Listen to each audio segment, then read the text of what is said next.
¿Quién es Dios? Yo soy la luz del mundo. La luz del mundo.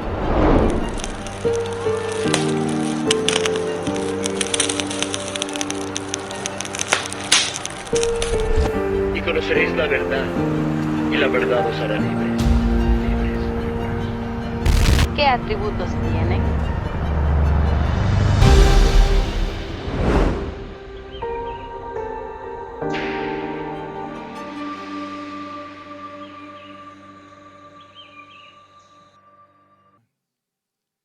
Para que a través de la comunicación de la palabra, Señor, puedas destruir argumentos, prejuicios y puedas añadir tu sabiduría del cielo en nuestras vidas, tus enseñanzas que trascienden la eternidad. Espíritu Santo, abre nuestro entendimiento, nuestros corazones y haz tu obra poderosa en nuestras vidas, en todo aspecto. Gracias, papá. Amén. Y dígale a la persona que tiene a la par, Dios sabe lo que hace. Dios sabe lo que hace. Así es. En varias conversaciones con mi esposa deseábamos tener hijos, un hijo, pero nunca se concretaba la idea hasta que en sus planes y en el tiempo de él, el Señor decidió permitirnos ser padres.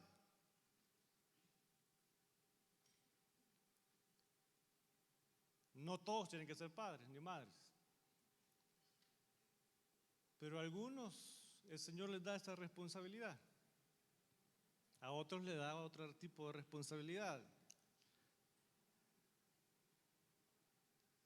Pero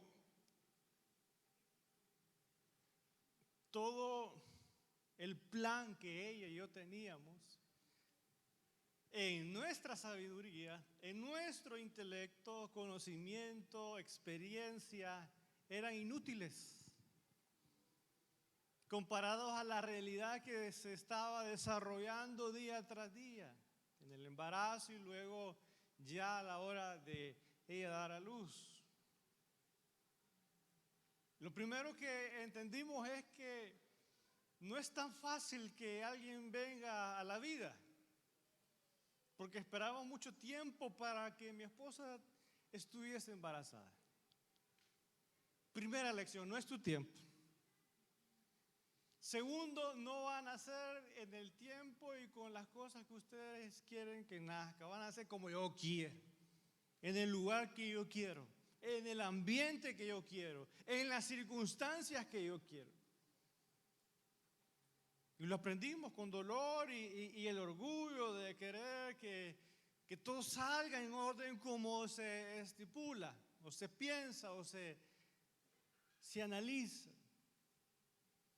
Pero todos los sucesos a la hora de dar a luz fueron decayendo uno tras uno, y el ver que el plan y la sabiduría que uno había diseñado todo se estaba frustrando, nos encontramos en una frustración. Pero en esa frustración, en esa incomodidad de la vida, en esa situación tan que no se lo deseo a nadie,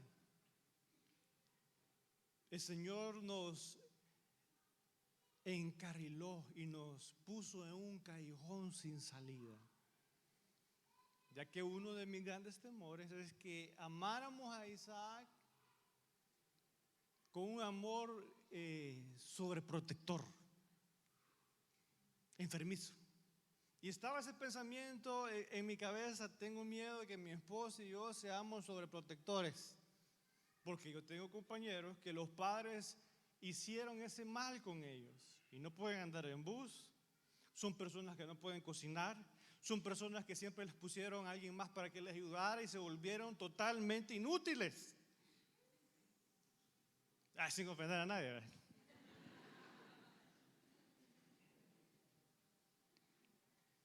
Se les queman los huevos, no pueden hervir agua, No pueden bañar al perro, la mentira. Entonces ese era uno de los temores que en lo personal me invadía, hacer de una criatura tan hermosa un ídolo. Y hasta que nosotros dijimos, Señor, haz tu voluntad con Isaac, y ahí vemos lo que haces, ya no somos inútiles, en nuestros planes se vieron fracasados. Sé lo que querás, si te lo querés llevar o no, porque las enfermeras sin misericordia traían mensajes, iban y venían, hasta que soltamos el derecho de decidir sobre la vida de alguien y planearla con disque sabiduría. El Señor hizo su plan perfecto.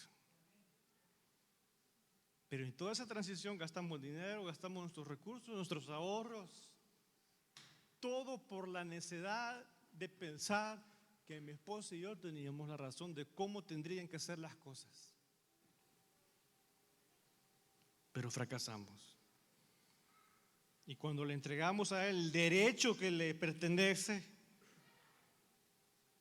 en su sabiduría Él hizo todo de la mejor forma. Y de eso vamos a hablar en esta mañana.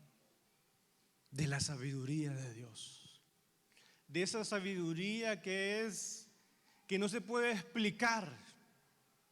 Que bastarían muchos libros y libros y libros para poder tratar de hablar un poquito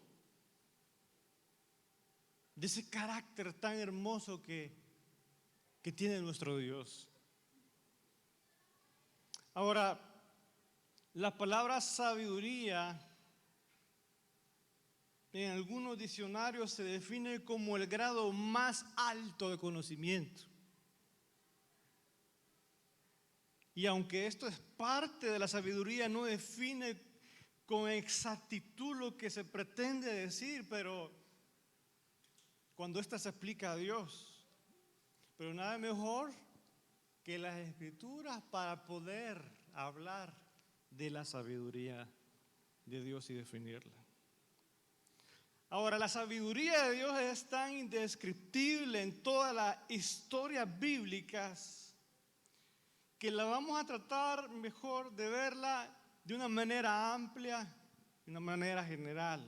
Y lo primero es que la sabiduría de Dios se expresa en la creación del universo. Y con ello va acompañada de un salmo tan hermoso, el Salmo 104, 24. Cuán innumerables son tus obras, oh Señor, oh Jehová. Hiciste todas ellas, ¿qué dice ahí? Con sabiduría. Cuán innumerables son tus obras.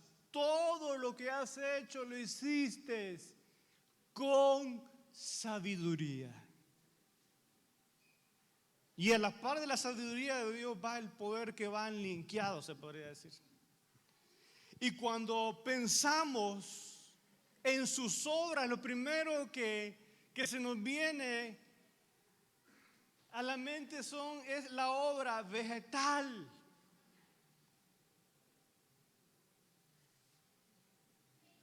Toda esa obra maravillosa que Él se detuvo a hacer y que habla de un Dios altamente sabio, justo y bueno.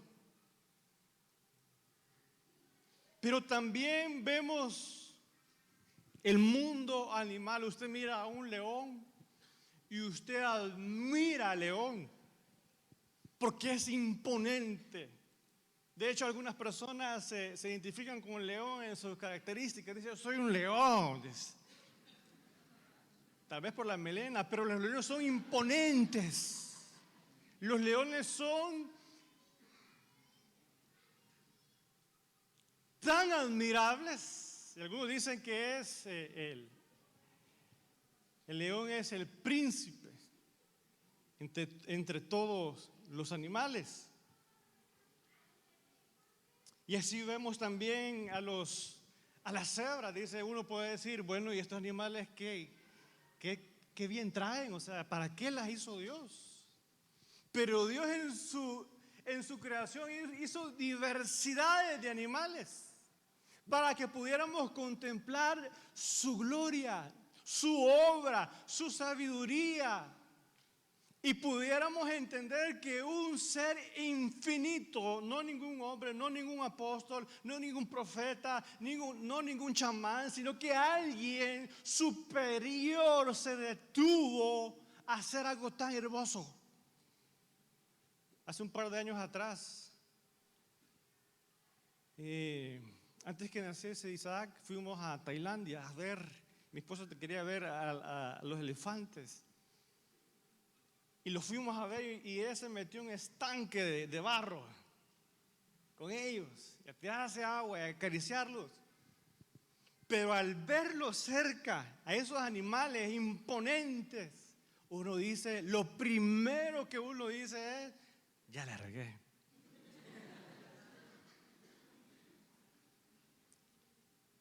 Y lo otro que viene es, qué increíble esto. Qué increíble. ¿Quién lo hizo? ¿Quién lo hizo? Eso es lo primero lo segundo que se le viene a uno. Qué increíble, qué hermoso. Y usted mira a las personas que le gustan los perritos. Dice, qué hermoso pastor alemán. Qué hermoso Doberman. Yo tenía un Doberman que era así chapín, de los gordos, imponente, como el de Resident Evil, ¿se acuerdan? Salían unos ahí. Hay gente que le gustan los periquitos y encuentran la gracia y dicen, qué hermoso. Como el pastor Miguel en la casa tiene una jaula llena de pericos. O yo no sé si los vendió o los regaló. Pero yo le dije a Ale que se deshiciera de ellos. Pero cuando uno mira los montes, que a mí me gustan más las montañas que el mar, pero yo aprecio la obra de Dios cuando veo esos árboles, cuando veo esos paisajes y está lloviendo y uno va en el campo caminando tipo película. Y uno acampa allá en el Pital, uno dice, qué hermosa la obra de Dios y su sabiduría en formar estos montes, estos ríos, estos mares. Hay gente que cuando va al mar se siente libre. Se siente como una persona totalmente sin preocupaciones, y es que lo que Dios ha hecho es tan hermoso y tan sublime y tan perfecto que tan solo el hecho de estar enfrente de esa creación uno se siente inspirado. Se siente extasiado de sentirse tan amado por la creación, pero en realidad Dios, que lo único que entendemos es que alguien tan sublime hizo eso para que pudiéramos ver su sabiduría y su gloria. El sol, la puesta del sol. Ayer veíamos con la hermana Cori el día viernes la puesta del sol allá por Aguilares. Y ella me decía, esta es una de las fechas que sale el sol así de fuerte, que nace el sol así. Hermoso, imponente, las estaciones, la lluvia. Yo no sé si ustedes jugaron fútbol debajo de la lluvia, pero eso es lo mejor que le puede pasar a la humanidad. Jugar fútbol, enlodarse y quedar como uno como campeón, ¿verdad? Aunque le ganaron a uno. Pero así se sentían los soldados bajo la lluvia y la guerra. Se sentían con vida. La luna y las estrellas. Hay personas que compran telescopios para ver las lunas, las estrellas y admirar la obra de Dios. Bueno, todo tiene un porqué. Y todo lo hizo Dios hermoso para que podamos admirar su sabiduría. Y la conclusión es que solo un ser con tanta sabiduría única creó todas estas cosas. Y ese ser es nuestro Dios, el único Dios verdadero. El único.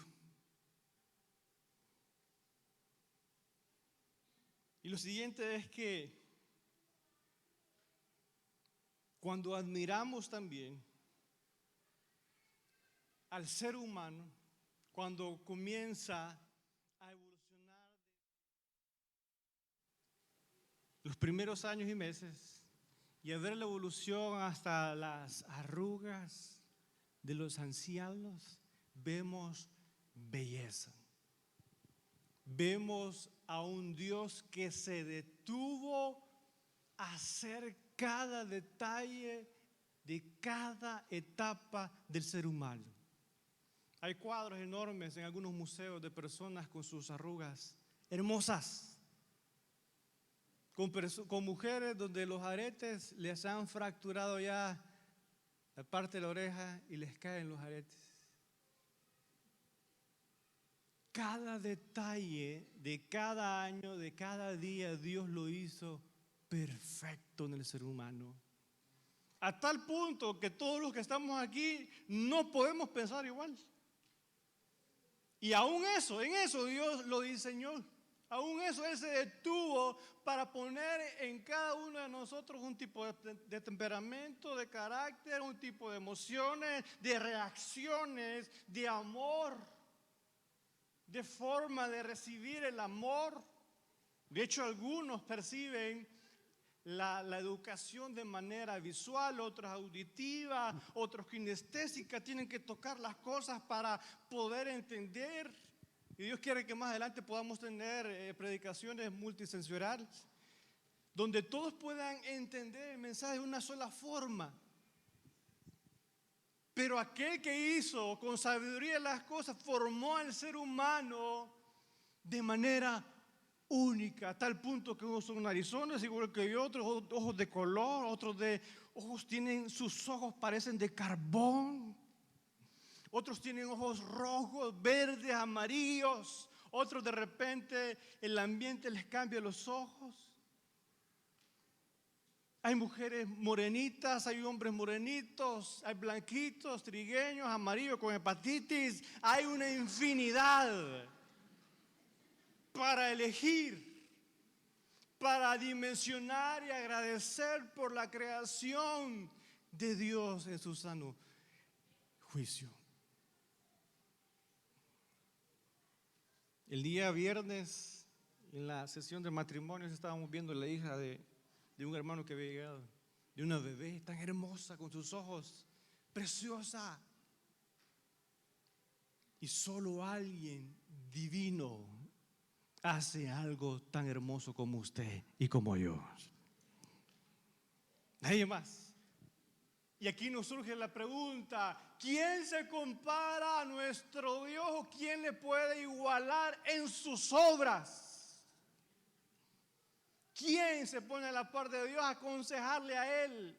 ¿Quién le va a decir a Dios cómo manejar y sustentar sus obras? ¿Quién? ¿Quién es el imprudente? ¿Quién es el insensato que quiere aconsejar a Dios y decirle: Señor, tu consejo no es bueno, tu voluntad no es bueno, mira lo que hiciste, no fue bueno para mí? Si sus juicios son justos bajo su sabiduría y su poder.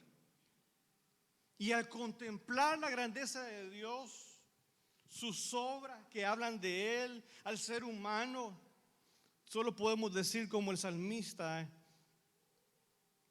en el capítulo 139, versículo 13 al 14: porque tú formaste mis entrañas.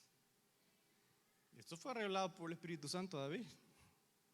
Tú me hiciste desde el vientre de mi madre, nadie más. Ningún brujo, ningún profeta, ningún apóstol, ningún pastor, nadie. Él lo hizo. Tú me hiciste en el vientre de mi madre, te alabaré, porque formidables, maravillosas son tus obras. estoy extasiado, maravillado, como decía mi pastor, encandilado al ver sus maravillas.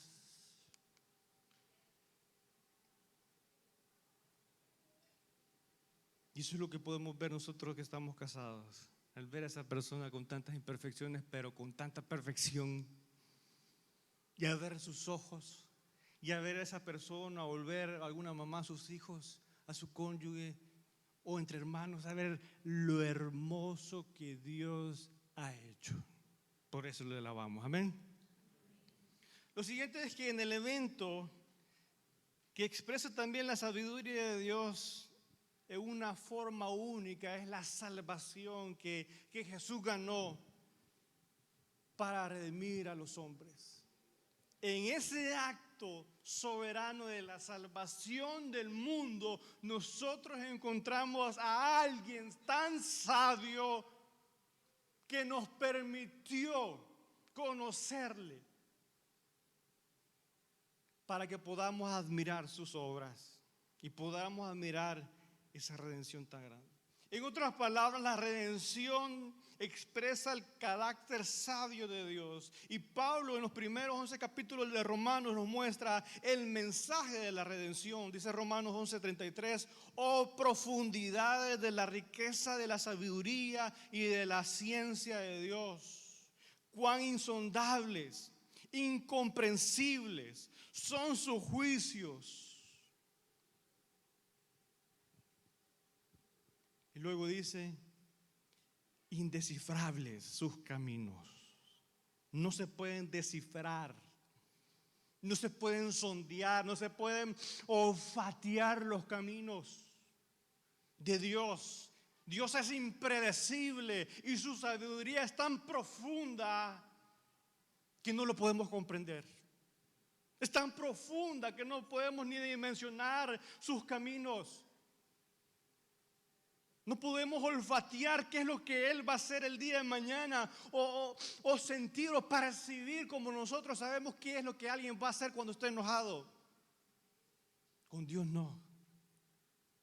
No podemos descifrar. Y el nuevo nacimiento de nuestras vidas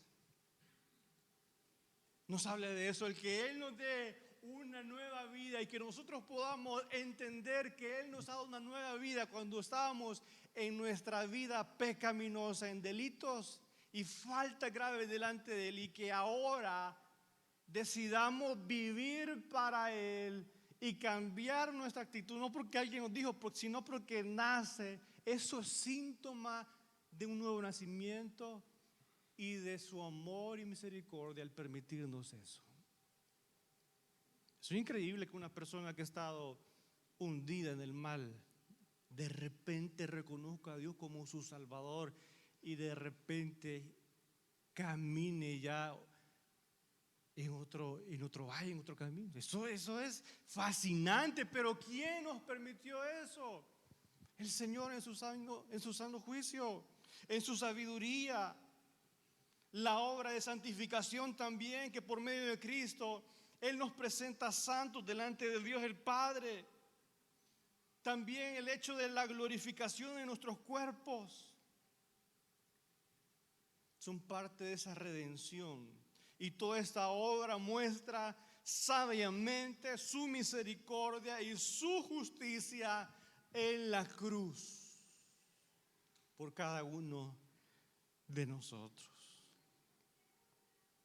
Ahora, el que estemos aquí es porque en su sano y sabio juicio Él quiere mostrarse a nosotros. Ahora, su sabiduría se expresó en la creación, como ya lo vimos, y en la redención, como lo acabamos de ver, y en todo lo que hace. Y la Biblia nos dice que en su plan de redención Dios obra en los creyentes con el fin de reparar esa imagen arruinada que a través de la caída habíamos heredado, renovando sus cualidades y sus perfecciones en nuestra vida.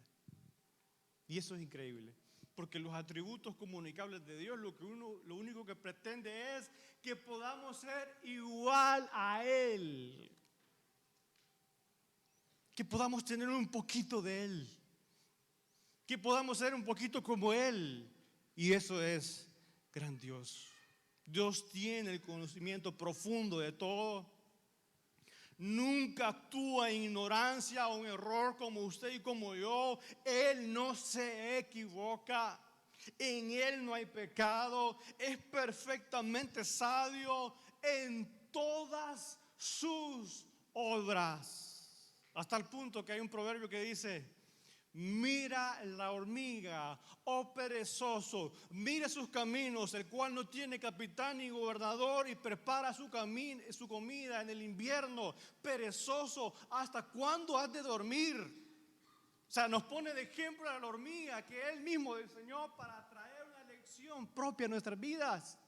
Es tan sabio que todo lo que hace tiene que ver con su sabiduría, con su perfección. Y en su sabiduría se permite escoger el fin correcto y realizar el mejor plan. En otras palabras, Él sabe lo que hace con su creación. En español, Él sabe lo que hace con usted y conmigo. Ahora, cuando vemos la vida de José, el que fue vendido por sus hermanos injustamente, los hermanos de José lo vendieron como un esclavo, como alguien inservible a unos mercaderes de Egipto, donde calumniado después de mucho tiempo por la perversa mujer de Potifar, fue encarcelado.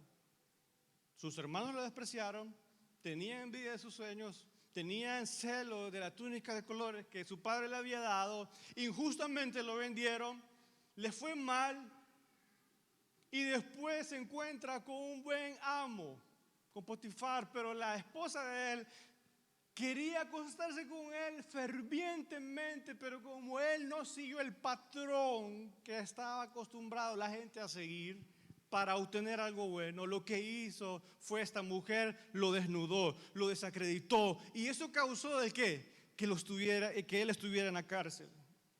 Y posteriormente, después de mucho tiempo, escaló en unas posiciones de gran eminencia. Todo venía en picada, en su vida en bajada, y él lo entendía por qué.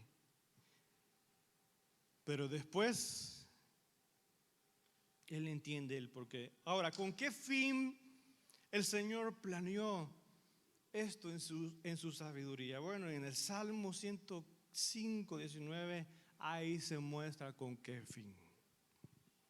El dicho de Jehová le probó. José estaba siendo probado, o en español, pulido, enseñado. Se le estaba enseñando el tiempo que fue esclavo y en la cárcel.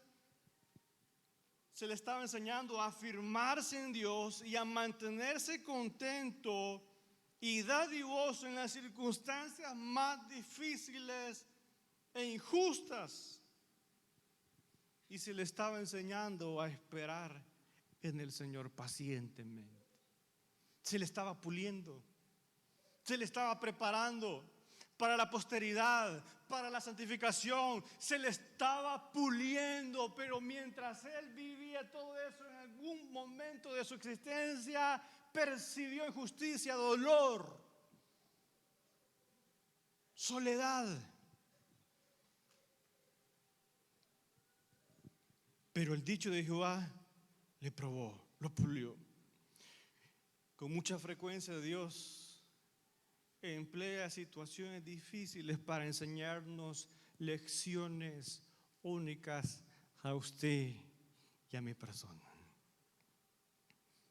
El mismo José responde del porqué de estas situaciones difíciles cuando le reveló su identidad a sus hermanos perturbados. en Génesis 45, 7 dice, Dios me envió delante de vosotros para preservar posteridad sobre la tierra y para darles vida de gran liberación.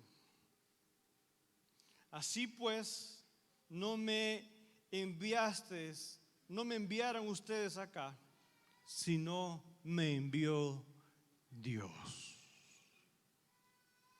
Aquí está la sabiduría de Dios acomodando los sucesos de José para un doble fin: la santificación y la preservación de muchas personas. En otras palabras, el Señor lo pulió y en su sabiduría Dios acomodó los sucesos para que este hombre saliera del fuego como un oro puro. No fueron su injusticia, les dijo José. No fueron sus planes llenos de envidia los que me pusieron en una situación incómoda hace muchos años. No fueron ustedes, sino Dios fue el que me envió para santificarme, en otras palabras, y para preservarlos a ustedes. En otras palabras, no es esa persona envidiosa la que hizo que te quitaran el trabajo.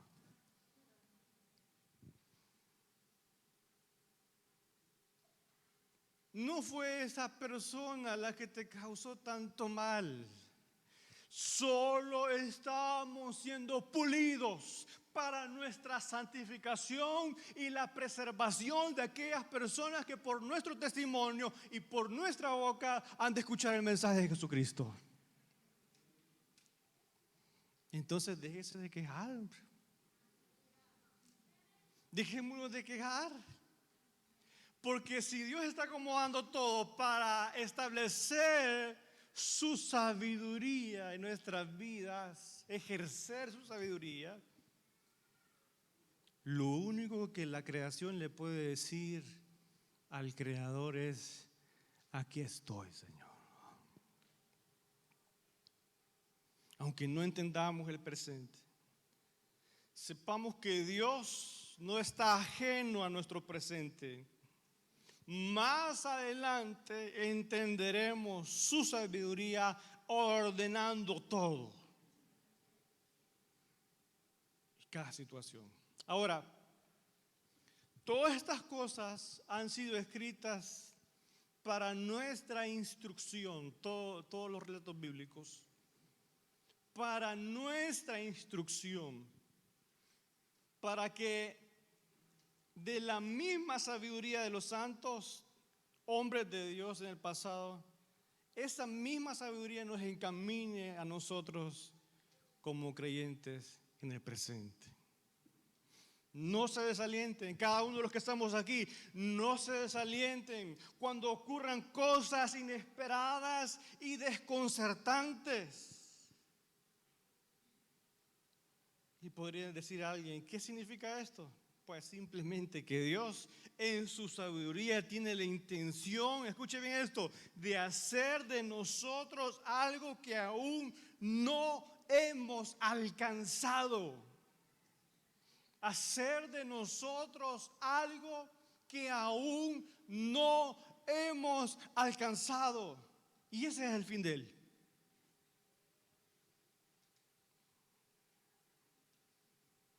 Pablo, el apóstol Pablo, descubrió parte de la razón de sus propias aflicciones en el hecho de que Dios, como dice 2 de Corintios 1:4, nos consuela en todas nuestras tribulaciones, para que podamos también nosotros consolar a los que están en cualquier tribulación por medio de la consolación con que nosotros somos consolados por Dios. No solo Dios pretende formar un carácter parecido al de Cristo, sino también pretende que a través de esas circunstancias nosotros podamos consolar a aquellos que están en las mismas adversidades. En otras palabras, tiene un doble propósito. Nuestra santificación y la de otros. Es que nada es de choto.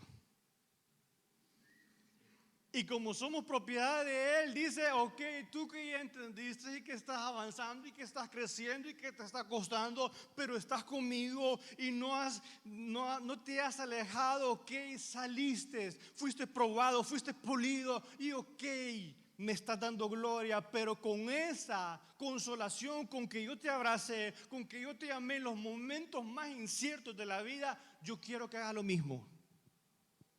Por eso no concibo la idea de personas cristianas antipáticas con el Evangelio de Jesucristo, que se quedan callados cuando han recibido tanta consolación en los peores momentos, que han recibido tantos milagros, tantas señales, tantas bendiciones y que han salido aprobados. No entiendo cómo alguien que ha sufrido tanto y ha sido levantado tanto se puede quedar callado y ver que otros sufren y quedarse callado.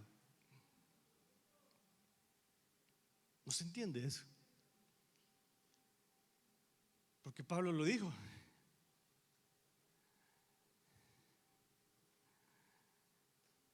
Por medio de la consolación con que nosotros somos consolados. Consolar a otros con esa misma consolación. Está orando por aquellos que perdieron la fe como usted la perdió un día. ¿Se está interesando en ellos? ¿Se está interesando en aquellas personas que perdieron los privilegios? Como usted un día los perdió. ¿Se está interesando en las personas que perdieron a su esposa como algunos de ustedes la perdieron? ¿Se está interesando en el dolor de aquellos que no tienen un trabajo como usted una vez no lo tuvo? Los está consolando, los está animando, está a la par de ellos, está llorando con ellos, está sufriendo con ellos. Porque el Evangelio, el amor de Dios en el Evangelio se materializa en responsabilidad por el prójimo. O sea, si usted ama a Dios, no es de palabra, es de acción. O sea, yo amo a Dios, lo demuestro espontáneamente, libremente, porque hay un nuevo nacimiento en mi vida, amando a los demás, sirviendo a los demás. Pero cuando ya no pasa eso, el corazón está cristalizado de tanto mundo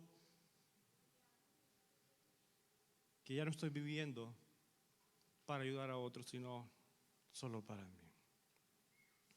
Consuelen, abracen, animen, fortalezcan al cansado, ayuden a las viudas, a las personas de la tercera edad, amen, cuiden, interésense en los más débiles y vulnerables. No solo entre y salga, haga comunidad, porque así se materializa el amor de Dios. No solo dando dinero, no solo esporádicamente. Cuando una vida está transformada por la cruz de Cristo, hay evidencia. En ellas son personas amables, serviciales, honestas, amigables. Y termino con esto, lo que dice Santiago.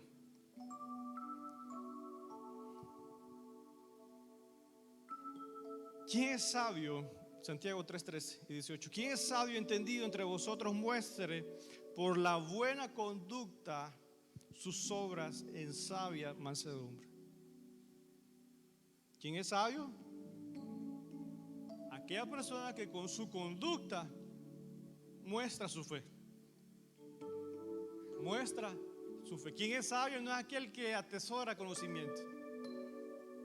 Sabio para la vida, para la Biblia, es aquella persona que actúa en congruencia con su fe,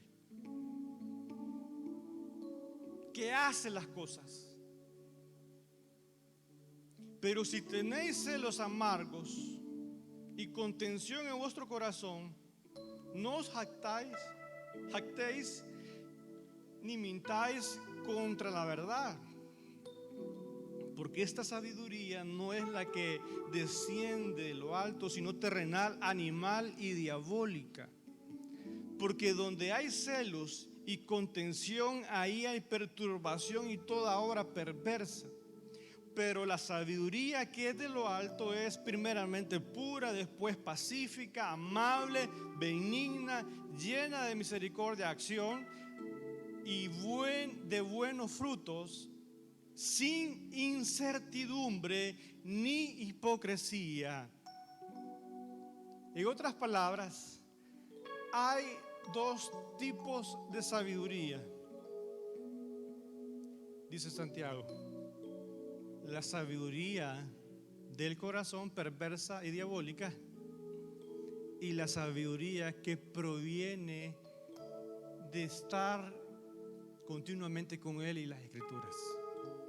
La sabiduría de Dios es aquella que trae con ella amabilidad, que trae con ella una actitud pacífica, llena de misericordia y de buenos frutos. En otras palabras, la sabiduría en la Biblia se muestra por mis acciones, no por lo que yo sé.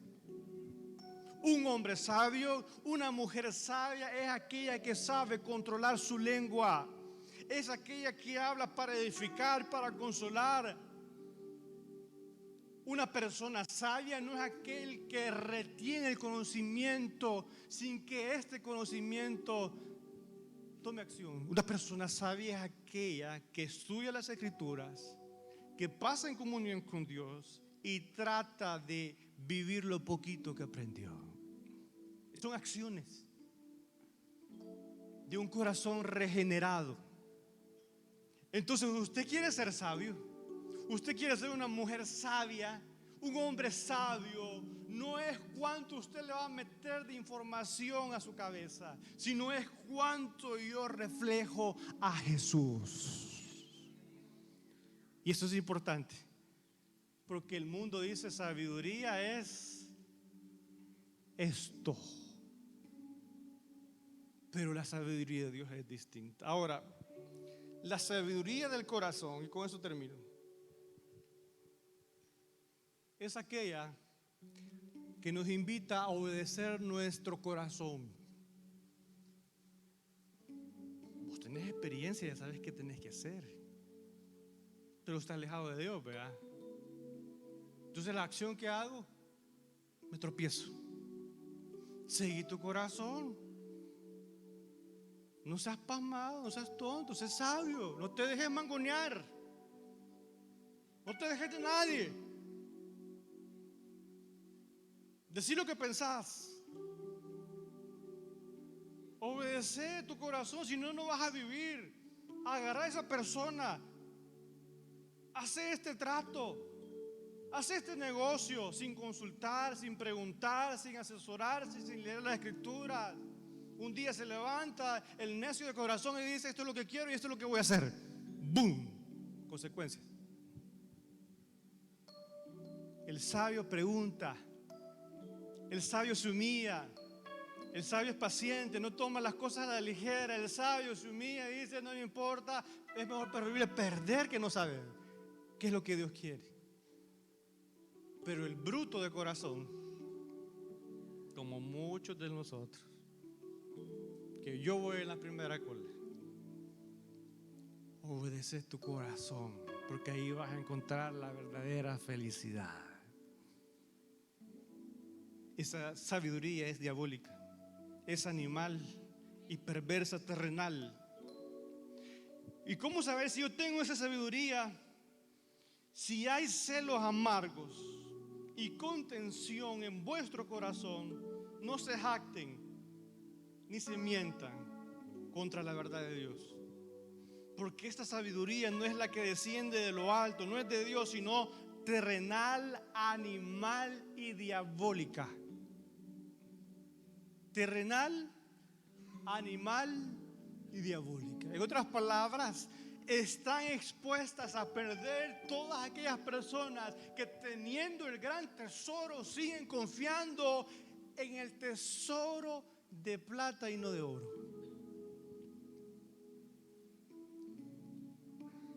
Y es fácil, porque la plata, algunos la pueden manchar y puede parecer cosas que no son. O el oro de fantasía, con el oro real, cualquiera que no sepa de cómo investigar si es verdadero se puede ir chuco.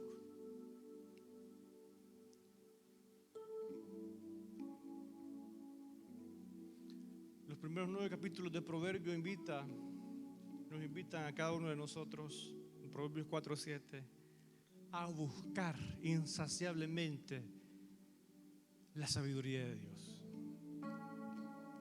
Sabiduría ante todo. Adquiere sabiduría y sobre todas tus posesiones adquiere inteligencia. Sabiduría ante todo. Sobre todas tus posesiones, lo que más te tiene que interesar es la sabiduría de lo alto. Sabiduría sobre todas tus riquezas. Sabiduría antes que cualquier éxito. ¿Por qué? Porque el verdadero éxito es pensar como Cristo. ¿De qué le sirve al insensato poseer un reino si no lo puede dirigir? ¿De qué le sirve al hombre tener la riqueza si no tiene a Cristo? ¿De qué le sirve al creyente tener a Cristo si no quiere obedecer? En esta mañana lo que yo me llevo de esta intervención es que puedo contemplar la obra de Dios a través de su creación, en los cielos, en la tierra, en el mundo animal, en el mundo vegetal, y que me dice esa obra que hay un poderoso Dios infinito y sabio que formó todas estas obras, y que ese Dios se ha comprometido con nosotros para instruirnos en sabiduría. El otro que me llevo en esta mañana es que a través de su redención, su sacrificio en la cruz, Él me involucró en el mejor plan de la eternidad por su